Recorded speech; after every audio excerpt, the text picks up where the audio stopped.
All right. Hi, everyone. Welcome. I'm Carly Curran. I'm the competitions manager here at the SCA, and I'll be your staff host for this lecture.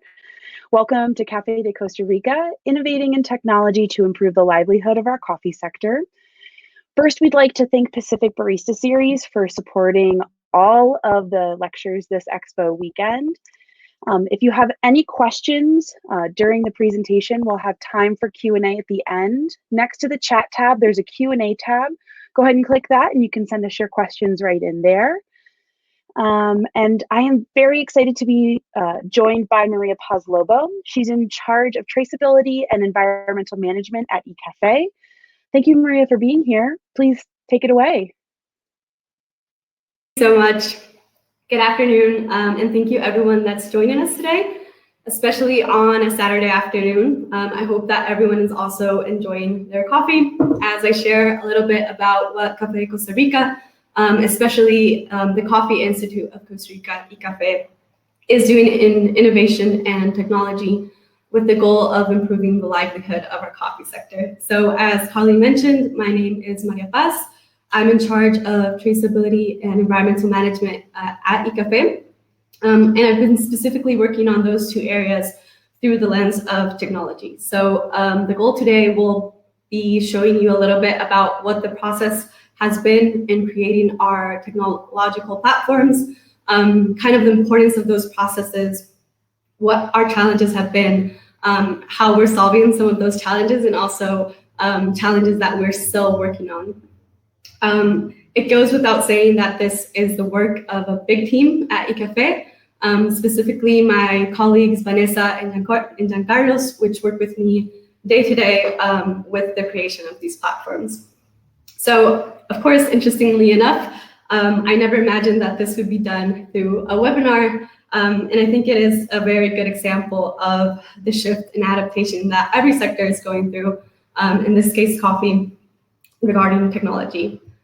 So this is the very simple overview of the presentation. I'll give a little bit of facts and data about Costa Rican coffee sector, some of the challenges we're facing, and some of the actions we're doing to face those challenges, how technology plays into those challenges. Also, I'll talk a little bit about the platforms that we have and how they're working also in tackling those challenges. Focusing a little bit more also on the creation processes of those platforms, the lessons learned, and then where we're at now and where we're heading. So just a few basic data of Costa Rican coffee sector. We currently have 93,697 hectares of coffee area. This hasn't really changed in the past years. But of course, if we think about 10, 20 years ago, then there has been a significant reduction. We have coffee in 60 out of our 82 counties. And then this is also important because that means that we have a lot of differences in different contexts and different challenges throughout each region. As you can see there, you can see our 18-19 harvest. I'll talk a little bit about that in the further slides because this is also one of our biggest challenges. But this year, we're hoping, and we're reaching a production of almost 2 million fanegas. We have 38,804 coffee farmers, out of which 92% are small farmers, 272 mills, which 65% are small or micro mills, 87 exporters, 57 roasters. This also has maintained itself pretty stable. And then this productivity will lead us to our challenges also. As you can see, for our 1890 harvest, we had a very low productivity on average of 18.3 fanegas or quintals per hectare. This year, we're getting close to 20.4. So if you can see in this graph, the 1819 harvest, which is the bar that's in orange, was our lowest harvest in the past 40 years. And you can see this harvest, it's going to be higher, but we are facing problems, and this is mainly due to productivity. So besides our challenge with the low harvest and productivity, which is our biggest challenge, of course, we're also facing challenges that are common throughout the coffee sector. So climate change and how that's affecting drought, changes in the harvest, disease propagation, also the cost of production that in Costa Rica, they're the highest of the region, especially due to our social system. And then this one in particular, which is something that's common in all agricultural areas, but it also plays a role with what we're doing, is the average age of our coffee farmers.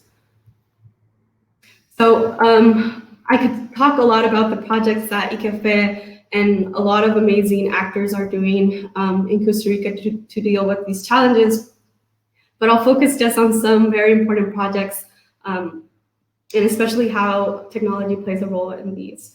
So the first is our intervention to productivity, and it's our plan to renovate coffee farms with the goal of achieving 2.5 million quintals by 2024. This is done by 3 main areas. So having adequate genetic material that can not only ensure a high productivity, but also a good cup. The farmers that are part of this plan have to apply one same agronomical packet that has been the consensus of various institutions, ICAFE, the Ministry of Agriculture, the different coffee mills, and the farmers have to comply also with going to a certain amount of training sessions and applying certain practices in their farms. And a third component, which is probably the most difficult one, is the financing aspect. So in a broad sense, ICAFE has established a security fund. So banks can loan money to farmers, which would not normally be a very attractive, or they might not be a group that would be financed by banks. So they can get finance at low rates, so they can do that farm renovation and start paying up into the 3rd year. So that is one of the biggest plans that ICAFE is working on. We're also, as I mentioned, ICAFE is also a research center, so we're working a lot on new varieties that are drought resistant, disease resistant, that they have a high productivity, good cupping score. We continue working with our Nama Café with the goal of producing 100% low carbon coffee. And this, of course, is accompanied by mitigation and adaptation strategies to climate change. And then on a more day-to-day basis, ICAFE does a lot of training sessions on good agronomical practices. And then in the past years, with a focus also on programs directed towards women and youth. And then, of course, what we'll talk about today is the use of technology, or the technology development, which in the big sense, what we want and what we need is to be able to do better decision making, making sure that the resources that we have are being applied in the places that we need them the most, having quicker responses. So anyone that knows coffee knows that there's a very small span of framework of time to be able to deal with certain challenges, especially at the farm level. So what you do this year will not only affect this year's harvest, but will also affect next year's harvest. So being able to have quicker responses and using data to make better decisions is also important. And in the biggest sense, it's the overall empowerment of our coffee sector. So why bet on technology? In our case, information has always been a backbone for Costa Rican coffee. So since 1961, when the 2762 law was created, which is a law specific for coffee that regulates the relations between farmers, millers, and exporters. Basically, data is the way that we can oversee those transactions and make sure that they're transparent, that they're fair, and that everything that the law is requiring is being complied with. So if you know Costa Rican coffee, you know probably the amount of information that our mills and then our exporters and even our farmers have to deliver at ICAFE, and that is being collected. So mills have to report to ICAFE every 15 days, which farmers are delivering coffee, what amount, and what quality. All of the farmers and mills and exporters are registered at ICAFE. All the contracts between the mills and the exporters are verified and checked at ICAFE. And this allows us to comply with one of the biggest aspects of the 2762 law, that is to make sure that that FOB distribution is complied with by law, meaning that almost 80% goes to the coffee farmer. But then again, since I mentioned before, ICAFE is also a research center, so we are also collecting a large range of information regarding our coffee areas, our farm sizes, cost of production, productivity, resource use, and a lot of information that's coming from our farms and our mills. That by itself, this information is powerful and it's useful, but also when we start correlating this information and this data, it's when we get the biggest use of that. So this information not only allows us to attend our current needs and challenges, but also to be able to predict and adapt to what those future challenges will be. Try to prevent them in the cases that we can, but if not, create those tools to be able to adapt and tackle those challenges. So of course, and for ICAFE and for the coffee sector, as technology advances, so do we have to advance. And I'm aware it's not a 0 to 100 process, especially in our areas that are not necessarily technologically driven. But we do have to be aware that as technology advances and at a higher pace each day and each year, then also we have to gradually also improve that pace for advancing. And at ICAFE, since we've been collecting information since the 60s, we can see that very tangible. So 10, 20 years ago, we were still collecting most of our information on paper.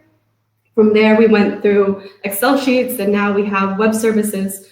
So thinking about having real-time data doesn't seem that far away.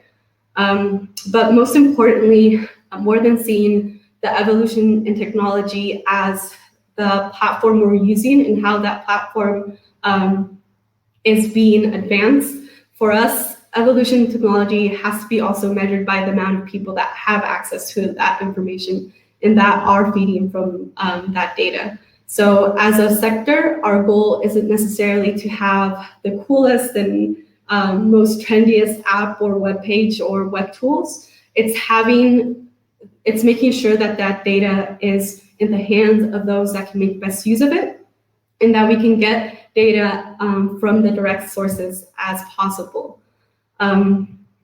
So this led us to create two big platforms, which are essentially the same in the sense that they come from the same core of information and that they're based on the data transfer and communication that already exists at ICAFE.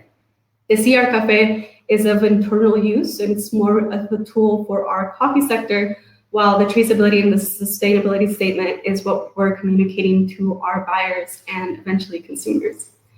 So the CR Cafe, it's a mobile and web app for assistance of the entire coffee sector, especially for farmers and extensionists. So it has, we began developing it in 2018, but the process began years before that when we started identifying what those needs were and defining how to be able to tackle some of the challenges we were having. We put it on the Play Store in August of 2019 to start working with our pilot plans. And approximately, we have right now, this data that's here is updated. We have currently 976 coffee producer profiles. And I'm very aware of that number because I had promised our team that when we reached 1,000, I would buy them pizza. So we're basically checking it every hour until we reach those 1,000.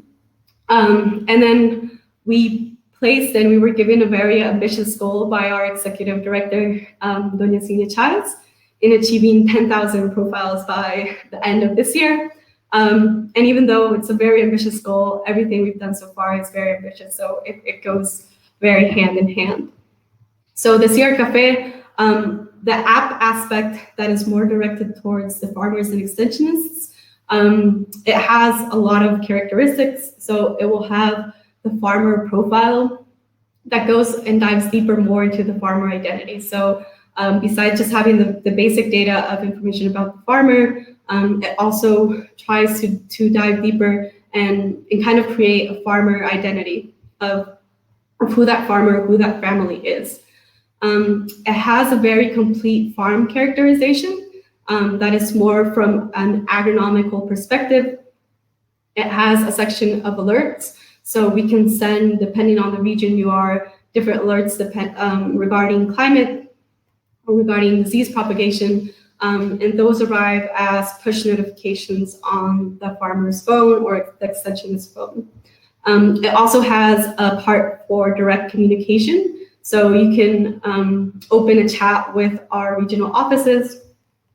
It then has 3 main agronomical tools: the harvest estimation, the disease monitoring, and the product dosage. And these tools have been the result of many, many, many years of research that has been done by ICAFE, by other research centers in Costa Rica, and algorithms that have been developed specifically to our conditions to be able to use those tools correctly.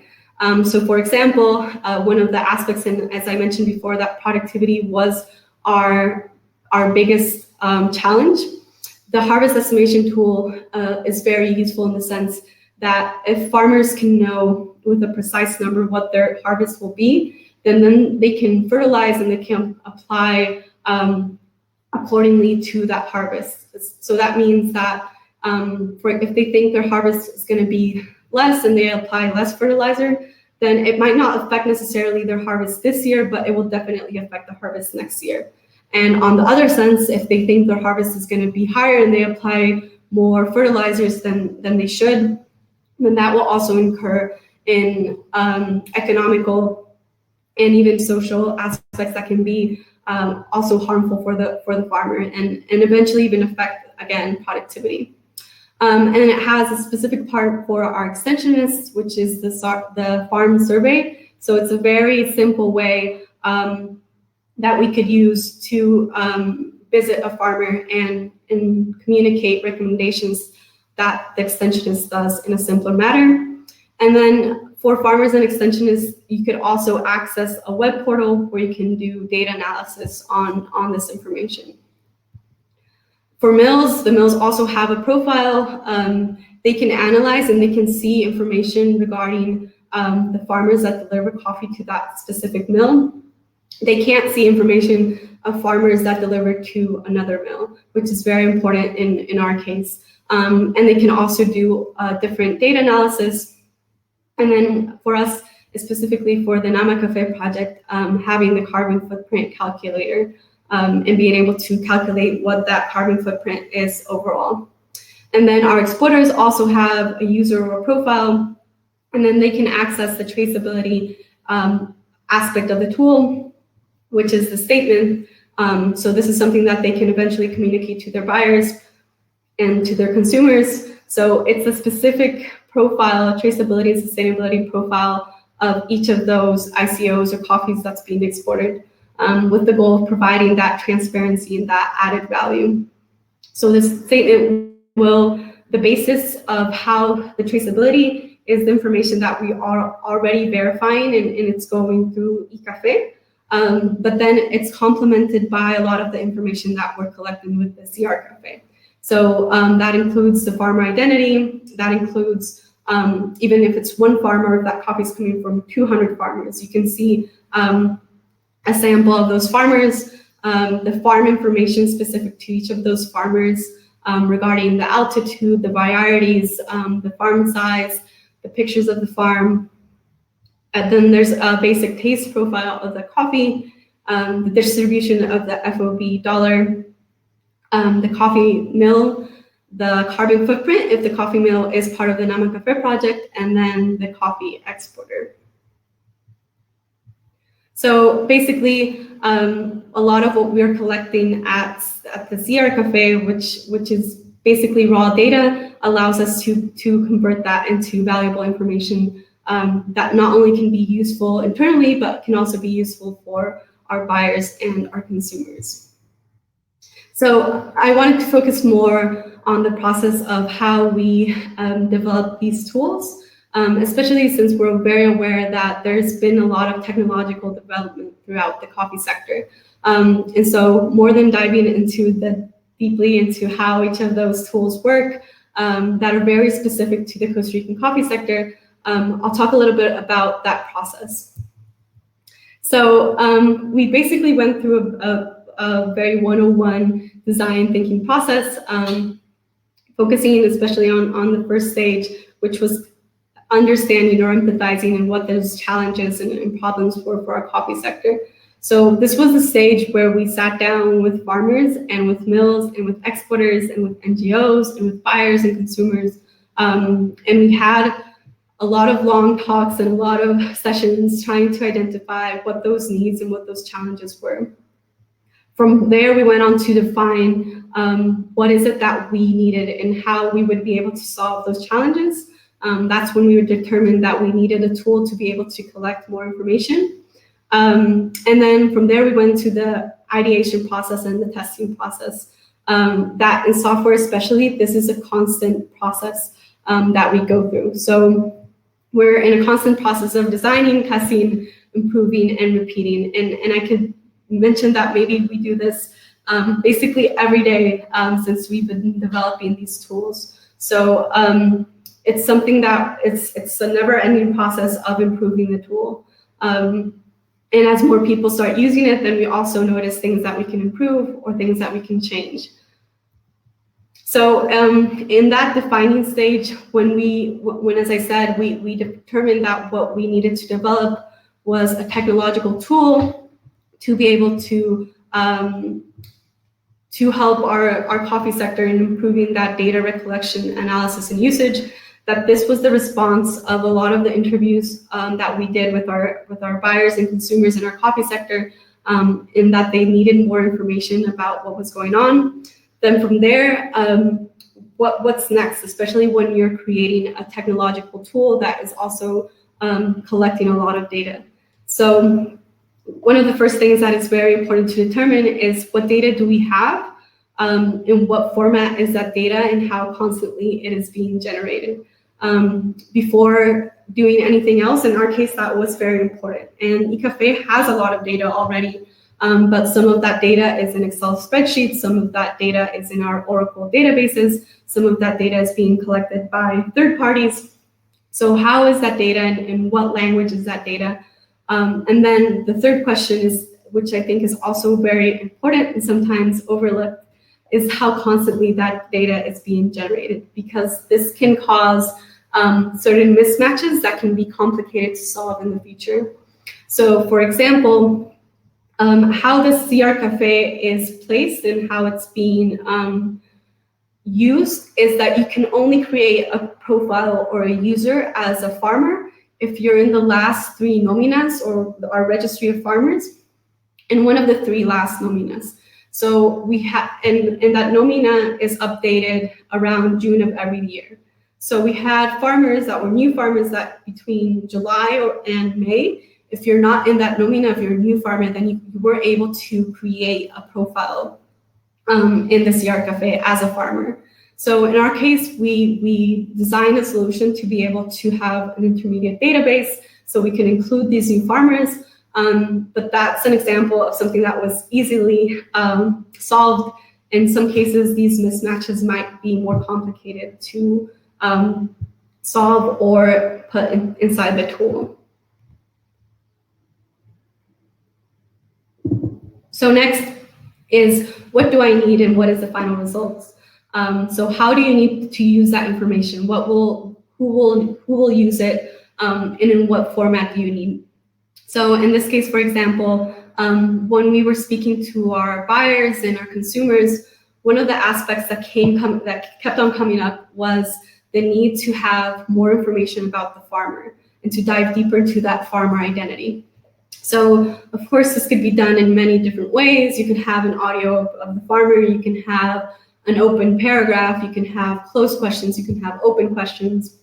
So this is when you have to balance between what is the final result, what is the impact that that data is going to have, and then what is feasible on our side, of what would the farmer feel comfortable filling out, what would be easy to collect, what would be easy to store. So I think this balance of what we need and how do we need that information is one of the more difficult aspects, but also the ones we have to focus on, especially on the defining phase.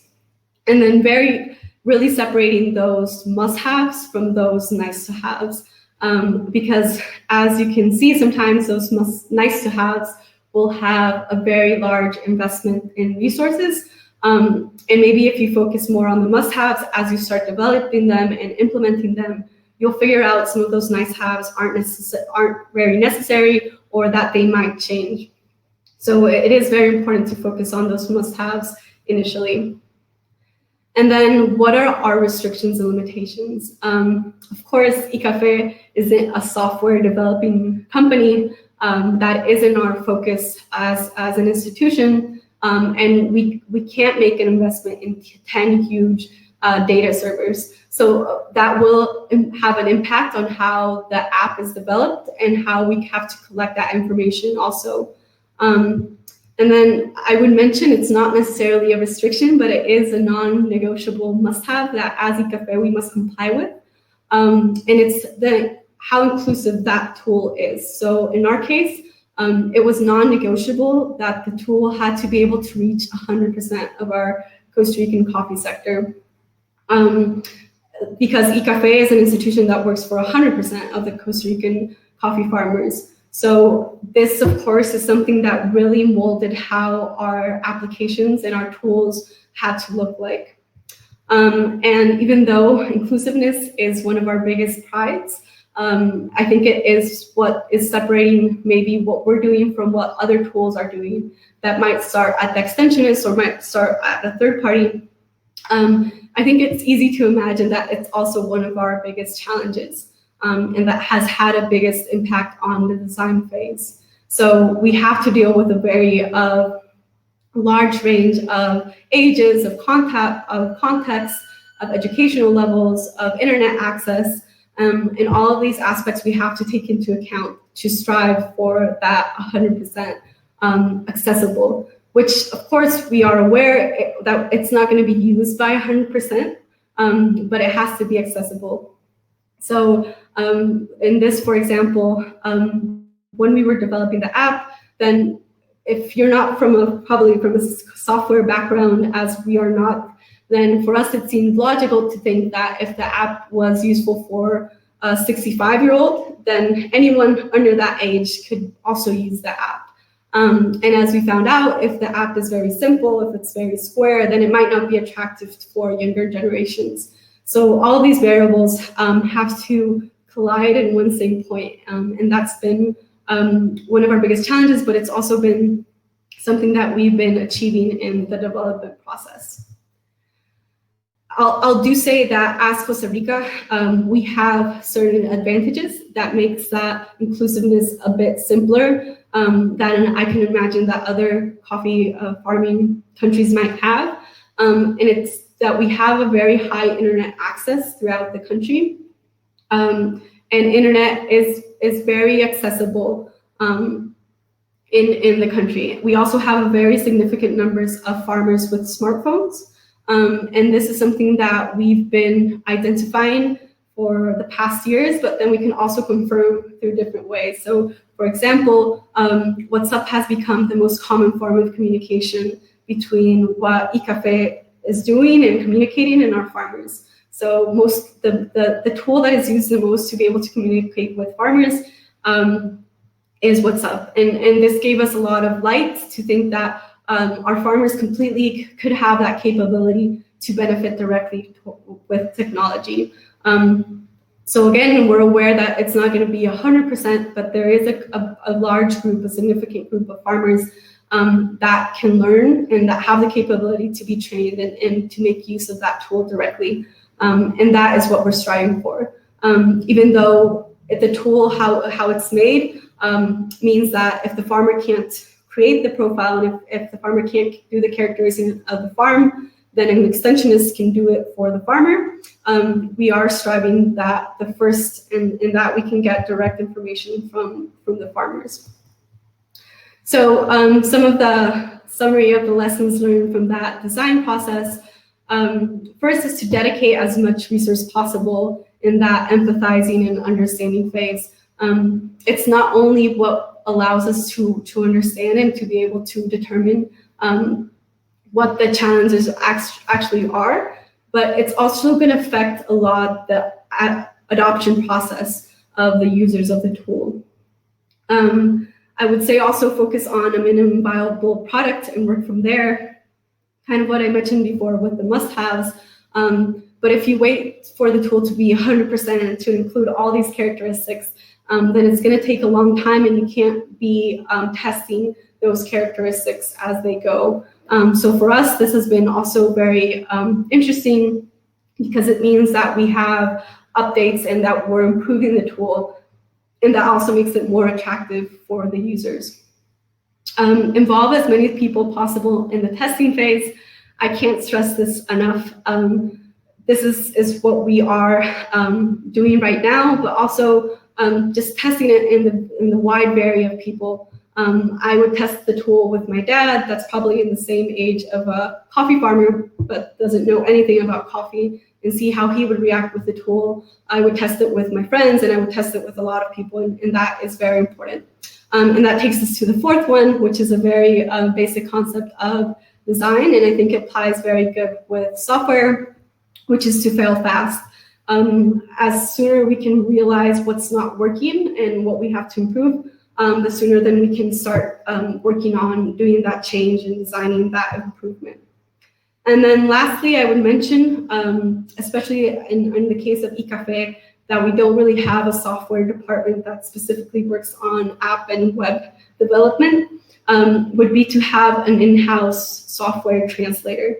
So basically, when we started developing the app, Vanessa, my colleague, and I would be the ones determining those software requirements. And neither of us are from the software background. So we would know very clearly what is it that we needed, but we didn't know what that would imply in software. So now that we have Giancarlos, which is our software translator, that means that we know what we need, and now we can know what that requires in software. And sometimes that would mean that we had to adapt that final result to make it more simpler to develop, or to have a less impact on our resources.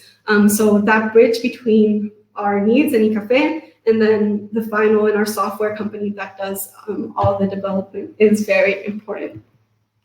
So where we're at now, when we started doing the pilot plans, we have around 10 mills that have been part of the process since the very, very beginning. So more than 2 years ago, that they've been in all of the stages of the design thinking process.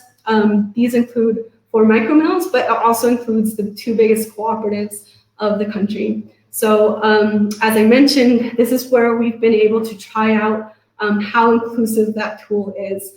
Is it useful for the cooperative, and if it's useful for the micro mill? And trying to get into that balance of how we can adapt and make that tool useful for all the mills, independently of the region they're in and independently of their context. And the same with our farmers. So we've tried out with small farmers, we've tried out with bigger farmers. We're also working on developing a robust training strategy and adoption strategy for especially our farmers. So at eCafe, we're very good at training farmers in good agronomical practices and pruning and a lot of agronomical things, but there isn't a lot of precedent on how to train farmers in using an app. So we've made an alliance with the London School of Economics, and we've been doing different research on what affects adoption in especially coffee farmers, and what those variables are, and how we can create strategies to be able to engage as many farmers as possible.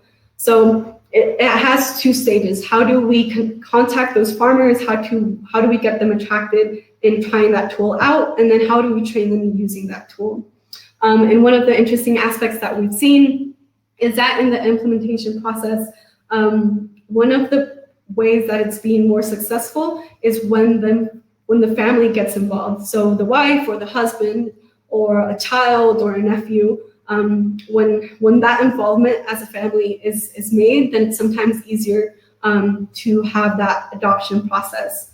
So we had the case, for example, of Doña Lorena, a coffee farmer, which she is completely amazing, and she's in charge of all her farm. and her only child studies pharmacy in the city in San Jose, and isn't really involved in the farm aspect of coffee. So he'll help her more in the milling process or in the selling process, but not in the farm. So when we went and we showed Doña Lorena how to use the disease monitoring tool, it's a tool that's very simple to use and to learn how to implement it. So we were able to also show her son. And that meant that the son was also doing disease monitoring in the farm. And his mom was teasing him that she had never seen him so involved in the farm.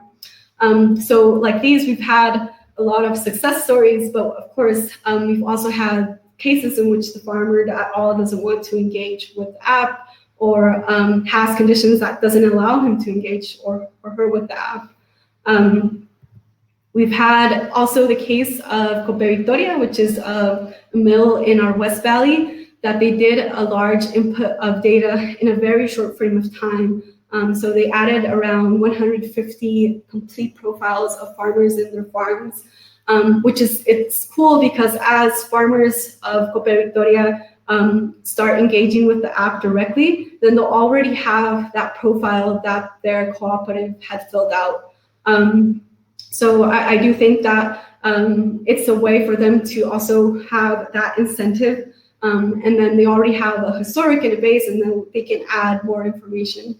So the case of Copa Victoria is very interesting also because one of the things that we've noticed is that our mills are figuring out that they also need more robust strategies for data recollection. So some of the mills might already have these tools that have been developed for them specifically, but a lot of our mills don't. So this is a way for them to avoid making high investments and going through that huge learning curve that is creating a tool that's specific for our coffee sector. We do have a group of farmers that have been using the disease monitoring tool in a monthly basis. So this is also being interesting because it allows us to see how that roya is changing month to month, which is our ultimate goal of how that tool should be used.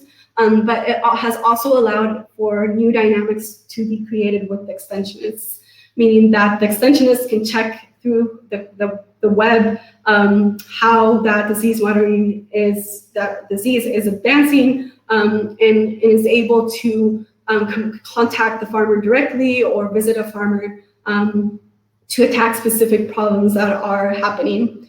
And so I think that in this case, that is also very important, especially because some of the farmers might be visited once a year or once every 6 months by an extensionist. So this would allow a more profound interaction between the farmers and the extensionists, and have a new dynamic in that attention process.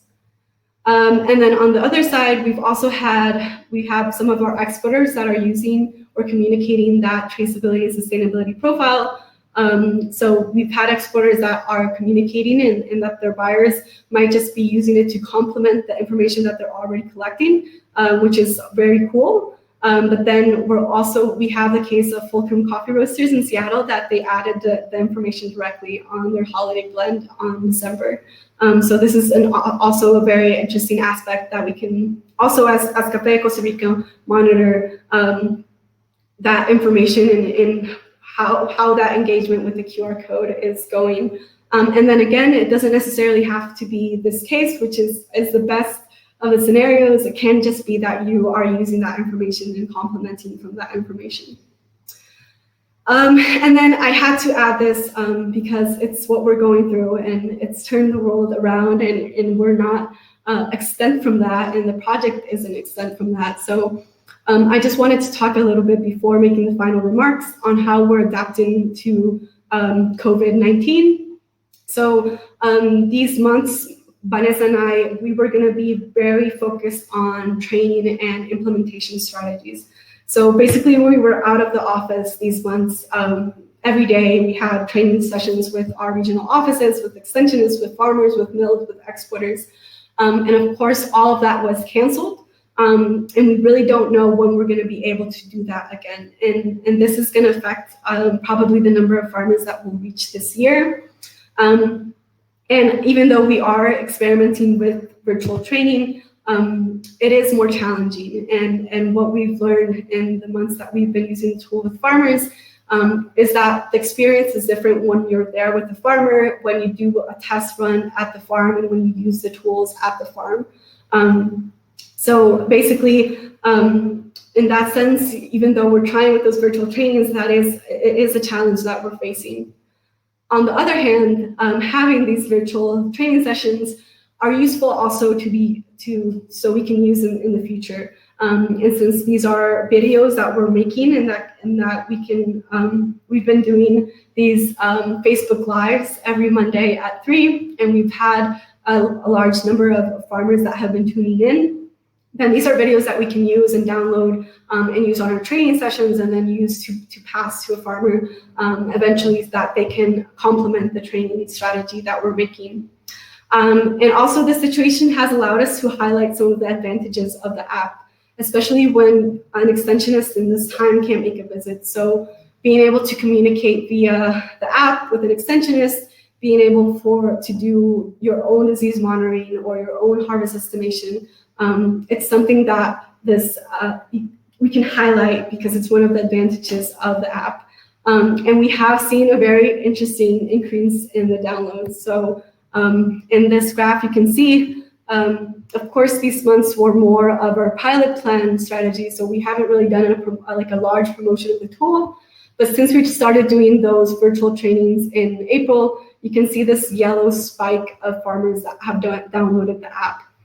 So I do think that in these months, we're going to continue this strategy, seeing how we can engage more farmers through these virtual training sessions or passing videos through WhatsApp. And then when we can, we'll go again, and we'll be at the farm, and we'll be at the mill showing how to use the tool. And just some final remarks. I think this is a very good example of how and why the coffee sector should innovate and invest in making a better use of data to improve the overall well-being of each of the actors of the chain. Information is very useful, especially as we're facing more and more challenges. Having data and having precise information can allow us to make better and quicker decisions. And it can also help us to adapt to those future challenges that we don't know what will be. And finally, even though data management must be as transparent and accessible as possible, I also want to note that it also has to be safe and trustworthy, and that the people that are feeding information and that are using information have to be secure and have to feel that that information is being respected. And I think that as the sector is shifting towards using more technology, this has to be one of the most important points of discussion. So that would be the final part of the presentation aspect. We'll leave a space for questions that I can hopefully help answer.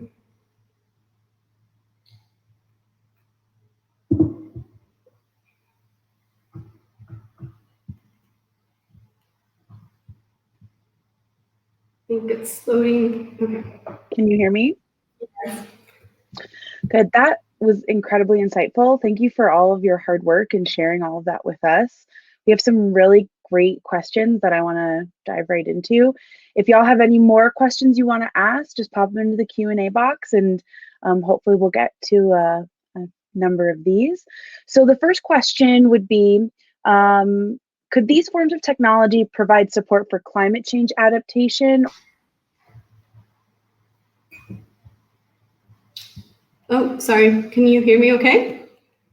I think. Or has it already done that? Okay, sorry. Did I freeze? I think I understood the question. Yeah, I think as one of the aspects that we're also using a lot is the climate data that we are collecting and improving at ICAFE. So for us, a lot of the aspects is not only being able to communicate this information to the farmers so they can get better decisions, so they can know if there's going to be a lack of rain or when the rain is going to be, so they can make better decisions at the farm, but also when we can identify what the varieties of that the farmer is using, then we can also start correlating information to know that some specific varieties are having more of an affection with climate, and how we can eventually also use the platform as a communication towards information regarding climate change, and how we can communicate different aspects that can be useful so farmers can take or make decisions at the adequate time.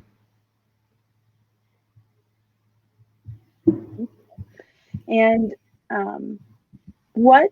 how did you start engaging with producers and others to collect the data? Like, what was your beginning techniques? So yeah, as I mentioned, we did start working with pilot plans initially. So that was our first phase of putting the app to use and seeing how they would react. So for us, it's sometimes hard because we know the app from 0 to 100, how it works, that when someone grabs it, you want to kind of just like guide them throughout the entire process. So we had to have a lot of patience when giving that tool to the farmer, and just seeing how the farmer would react and how it would use. And that's when we would analyze, okay, maybe this button isn't being logical, maybe this doesn't work. I think for our farmers, more than, and I focus on this group specifically because it is the most challenging group and the biggest one, more than telling them that this is a way for them to have information and that like a data collection platform is how that application might be helpful for them. So one of the aspects that we always talk about is that most of the farmers keep information about their farm practices on a notebook or on their phone. And what happens if you lose that notebook, if you lose that phone? With the CR Cafe, you can have that information, and if you open or register open the app on one phone or another, then that information will always be there. And then as our farmers face bigger challenges, they're also looking for tools that can be more useful for them. So highlighting those advantages. And we've just started with groups of farmers that maybe are already organized or already participate with our regional offices, that they might be the groups that are more engaged in trying to experiment with something new. So we've tried it with those farmers, but anytime we meet a farmer, Vanessa and I will always engage and try to make them use the app, because we want to have like the biggest amount of users, especially on this phase that we're trying to try it out and implement it. And I think that moves really nicely into the next question, which is how challenging has it been to reach farmers in remote areas, and what are your steps to make sure that those people aren't left out? Yeah, so one of the aspects that I didn't mention that the tool has is that it is available to use without internet. So when we started, it was one of the aspects that we knew we had to develop, but it wasn't one of the first ones that we did develop. So when we started working with the regional offices, one of the first aspects that they said is that we have a lot of regions that have internet access. And as I mentioned, that is one of the advantages of eCafe. Of Costa Rica, but we have a lot of regions where that internet access doesn't work. So being able to use that tool offline is a very big advantage, and it's something that we developed and that we updated a few months ago, and that we've been trying out to make sure it works correctly.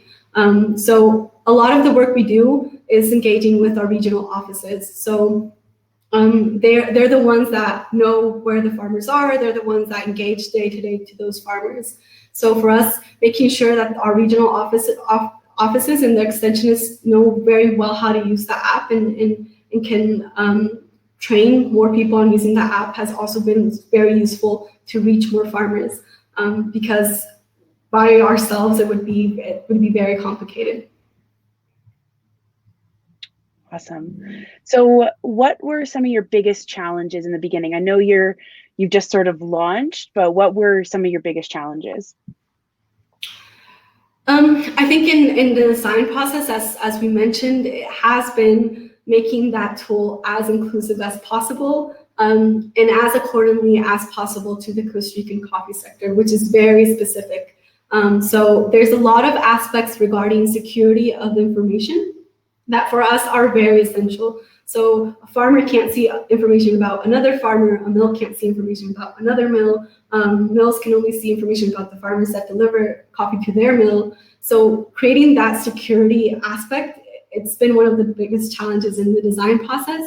I would say also making it inclusive, as I mentioned, for the micro mill and attractive for the micro mill, but also useful for the cooperative. And then in the engagement process, I would say, and in the implementation process, it is finding that strategy in which we can make sure that the farmer learns how to use the app correctly, but also not lose attention or be able to go step by step, and also using that tool in the farm correctly. So that training strategy, that it's something that we've been working on and we've been adapting and improving. I think it's also been one of our biggest challenges. I really appreciate y'all's dedication to data privacy, and I think that that's hugely important. So thank you for these answers. And I think that another question that we have here is, do you think this is replicable in other markets? This person mentioned Mexico, but do you see this going to other countries? Yeah, completely. I think one of the aspects that we want to demonstrate is that farmers have completely the capability of learning how to use technological tools. It's also in a way to engage younger generations of farmers. And I think that is something that we can all agree on, that younger generations, of course, are more technologically driven. So a lot of what we've seen is a lot of the children of coffee farmers that are studying and went to the city to study something else. The tool allows that transition and allows that Doña Lorena's son that studies pharmacy could do a disease monitoring on the farm. And it kind of gives them kind of that support and security that there is something, a tool that exists that can help them and support them if they want to transition or they want to cooperate with the farm. Some of the aspects of our tool are very specific to the Costa Rican sector, because I think that's what makes it more successful. And that's what's probably would be very challenging in having an overall tool for the coffee sector worldwide. I think some of the aspects to make it more useful, they have to be very adapted to the context that they're being used in. But I don't see why it's something that couldn't be able to be replicated in any other producing country. Maybe just, of course, implementing and taking into account different challenges that the country might have. So for us, the offline aspect is important, but it's not probably the most important, and it could be in another place, in another context. So I do think that there's a lot of lessons learned that we could eventually share and co-create and help other countries get to those tools, because we have the experience as Cafe, and we know the difference it has to have information and data, and I think that looking to have more and more precise information, more information from direct sources, is also something that we have to strive as a coffee sector, and in general as an agricultural sector. This could eventually be used in pineapple and banana and in any agricultural product. Yeah, and I think that as people more and more talk about food supply chains, as coronavirus develops, that tools like this will be really important. I have another question about, have you looked towards or thought about extending this towards consumers at all to give input to producers on their coffees? Yes, so as I mentioned before, the statement is kind of the tool that engages with the consuming side of the presentation of the app and the information. It is a fraction of the information we're collecting with the CR Cafe, because of course the fertilizer formula that a farmer is using might not be the most attractive information for a consumer. So we did try to kind of determine what that data and what that information is the most important and the most attractive, and start with that information, which is what you can already access on the statement. It isn't an app that you have to download. It's basically kind of like the profile of that coffee, and you can interact and see more information. But as we start developing, the same that is happening with our side and with the CR Cafe, as our consumers and our buyers start using the tool, then we might identify other aspects of information that might be important to include. So I do think that that aspect has been something that has come up various times. how can we also get information back to the farmer? So I think as both tools, they're in this infinite process of being developed and improved. So it's something that we can think about, of course, in the future. Thank you. And this was a question that I also had listening to your presentation, and I think we've got enough time for you just to give a little bit of insight. If you could discuss a little bit more about the carbon footprint calculator.